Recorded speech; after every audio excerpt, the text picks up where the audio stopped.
Estrella kasi tinawag na godmother of revolutionary forces. So, Elmita, nung nakakulong na yung asawa niya, siya yung nakikipag-meeting kina Bonifacio. So, sila Bonifacio naman, nagpapanggap ng mga sabongero.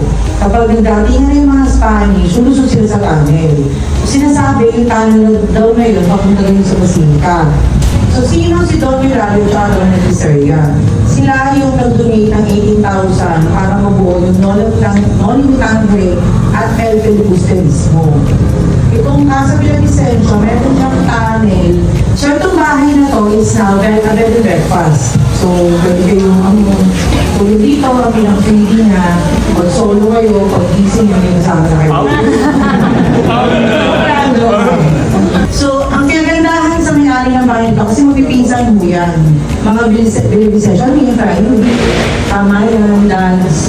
Sila po yung may-ari nun, yung mga Villavicencio na yun. So, ito, si Ma'am Baby Kiblat, third generation na sila. Ang kagandahan sa kanya, kapag may kailangan ng palitan na namin dito, hindi niya tinatapon yung pinalitan. Yung kasolero tayo sa yan, original pa yan, pero from the stairs, dito niya yung gawa, mariwasa. So, yun ay especially made for her. So, request talaga niya na gayang-gaya. So, kita niyo naman, gayang-gaya talaga siya. So, pero yan, original yan. Tapos, hindi lang yun, syempre, hindi naman natin maiwasan, may kailangan ng paltan sa mga kahoy na yan. So, bilang pasalamat, buwan muna, silang dalawang mag-asawa ay ginawa niya ng portrait.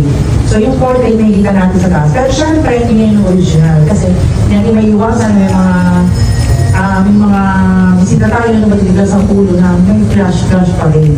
So, kalimitan sa mga bahay dito, makikita nyo, may damage yung mga paintings. Kasi pag nag-flash, nakakasira yung mga paintings sa mga ganda.